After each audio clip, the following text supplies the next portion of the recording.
नमस्कार। World news में आज अमेरिका और इजरायल दोनों मिलकर ईरान को हराने और झुकाने में कामयाब नहीं हो पाए हैं। दोनों ने मिलकर ईरान पर हमला भी किया और अब ईरान की संस्कृति पर हमले किए जा रहे हैं, जिस पर ईरान के supreme leader ayatollah Ali Khamenei ने करारा जवाब दिया है।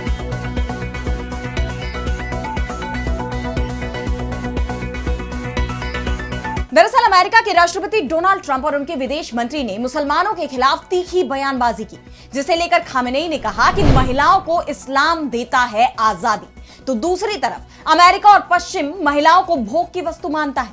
खामेनेई के बयान पर हम करेंगे विस्तार से चर्चा, लेकिन आइए जरा उन खबरों को भी देख लें जिन पर आगे होगी बात।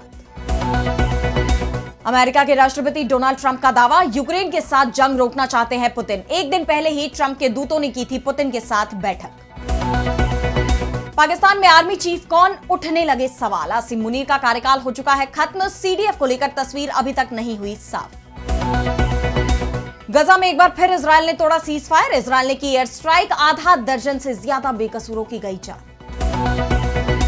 और चलते चलते में देखेंगे 100 साल बाद कैसे दिखाई देंगे इंसान, कौन से हिस्से में हो सकते हैं सबसे ज्यादा बदलाव।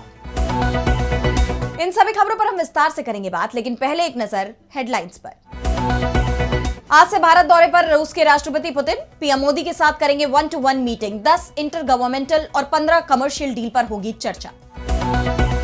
भारत से रिश्ता रखने से कोई रोक नहीं सकता। तालिबानी विदेश मंत्री मुत्तकी की पाकिस्तान को 2 टूक। भारत अफगानिस्तान की बढ़ती नजदीकियों से बौखलाया हुआ है पाकिस्तान।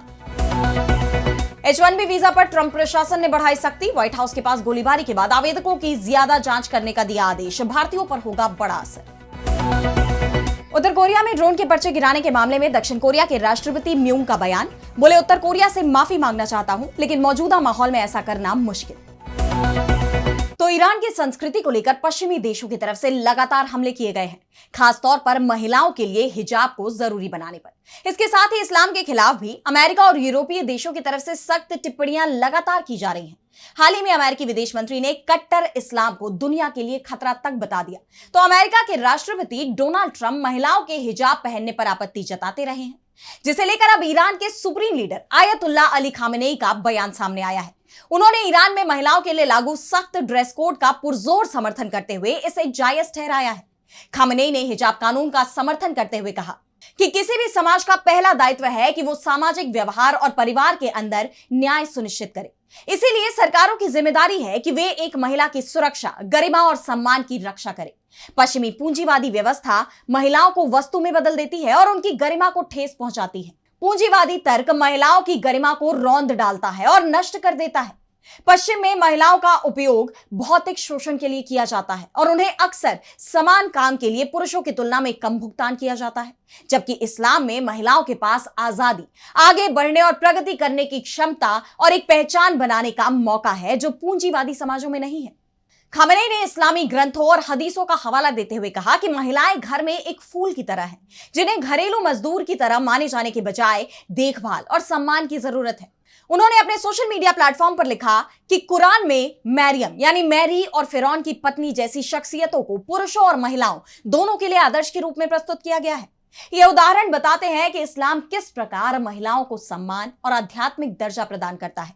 एक महिला सेविका नहीं है, उनकी फूल की तरह देखभाल और रक्षा की जानी चाहिए और वो अपने रंग, खुशबू और गुणों से आपको समृद्ध करेगी। दरअसल खामेनेई का यह बयान अमेरिका की तरफ से इस्लाम पर किए जा रहे हमले के बाद आया है। खामेनेई के बयान से पहले अमेरिका के विदेश मंत्री मार्को रूबियो का एक बयान सामने आया था, जिसमें उन्होंने कहा कि कट्टरपंथी इस्लाम ने बार बार यह साबित किया है कि वो दुनिया के एक कोने में सिमट कर नहीं रहना चाहता। ये अपनी प्रकृति में क्रांतिकारी है, ये फैलना चाहता है, ज्यादा से ज्यादा क्षेत्रों और ज्यादा से ज्यादा लोगों पर कब्जा करना चाहता है। ये पूरी दुनिया और खासतौर पर पश्चिमी सभ्यता के लिए एक स्पष्ट और वर्तमान खतरा है और सबसे बड़ा निशाना अमेरिका है, क्योंकि इनके नजर में अमेरिका ही धरती पर बुराई का सबसे बड़ा स्रोत है। दुनिया भर के तमाम इस्लामी कट्टरपंथी आंदोलन पश्चिम, विशेष रूप से अमेरिका को धरती पर सबसे बड़ी बुराई मानते हैं।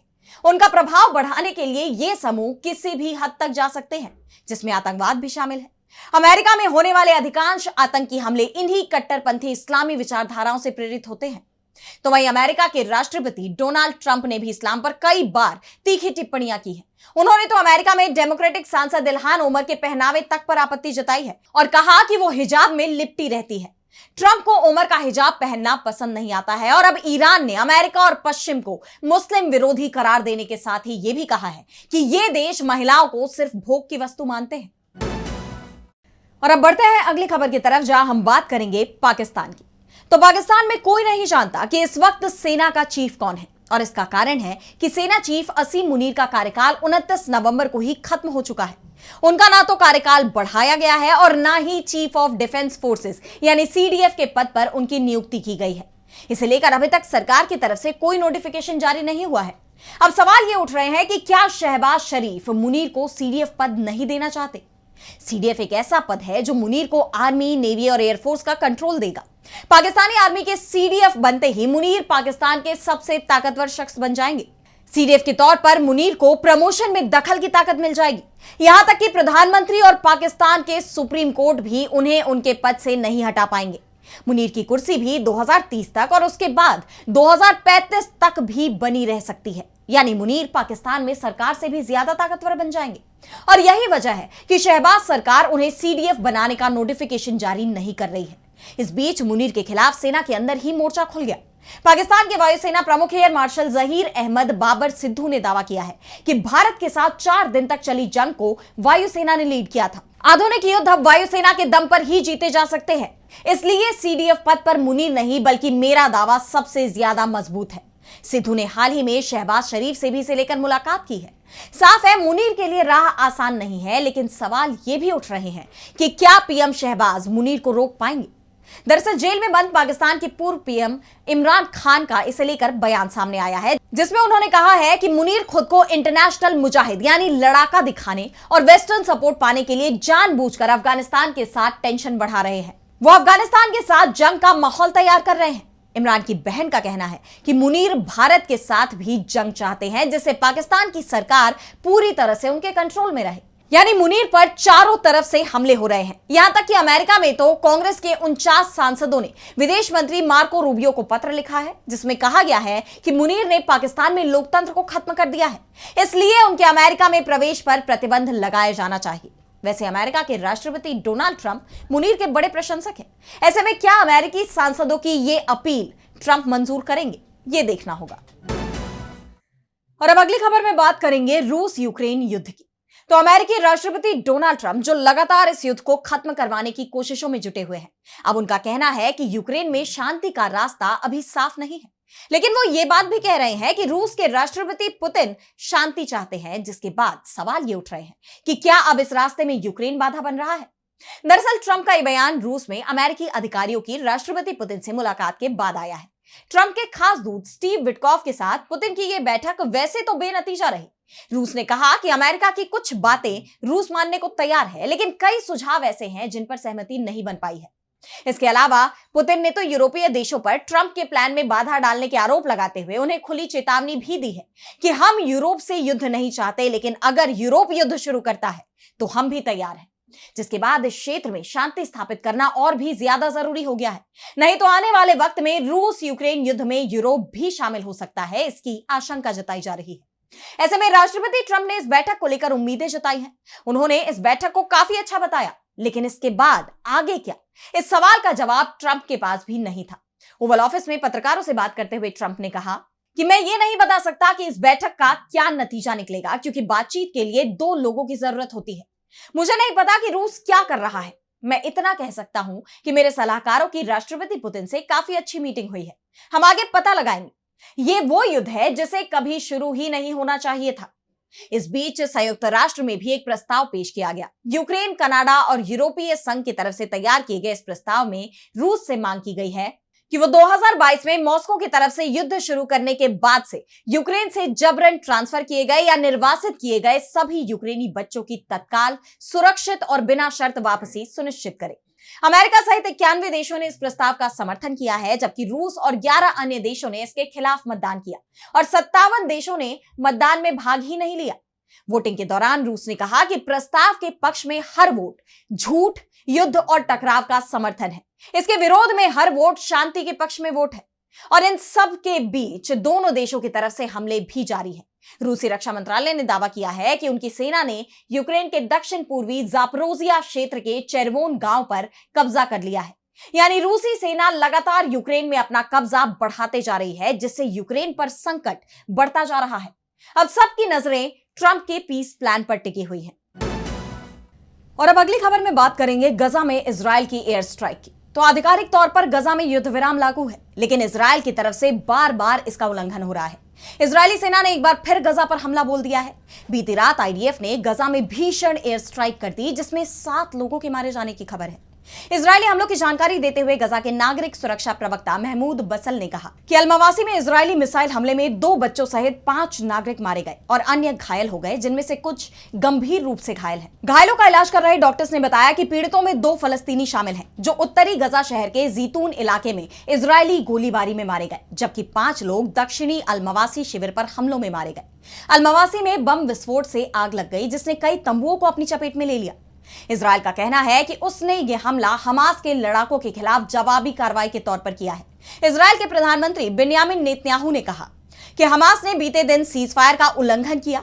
सेना के मुताबिक आतंकी एक अंडरग्राउंड सुरंग से निकले और अपने कंट्रोल वाले इलाके में इजरायली सैनिकों पर हमला किया। इसके साथ ही इजरायल ने घोषणा भी की है कि वो राफा क्रॉसिंग को पार्शियली यानी पारदर्शी तरीके से खोलने के लिए तैयार है। क्रॉसिंग से केवल युद्धग्रस्त क्षेत्र के लोगों को बाहर निकलने की इजाजत दी जाएगी।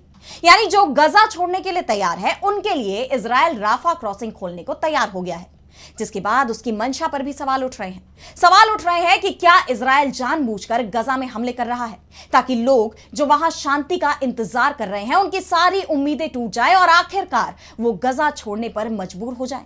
सवाल ये भी उठ रहे हैं कि अगर इजरायल बार बार इस तरह हमले करता ही रहेगा, युद्ध विराम का उल्लंघन जारी रखेगा, तो क्षेत्र में शांति कैसे कायम होगी। ऐसे में गजा को दोबारा बसाने के लिए अब तक जो कदम उठाए गए हैं अमेरिकी राष्ट्रपति डोनाल्ड ट्रंप की, वो सारी कोशिशें उन पर पानी फिर जाएगा।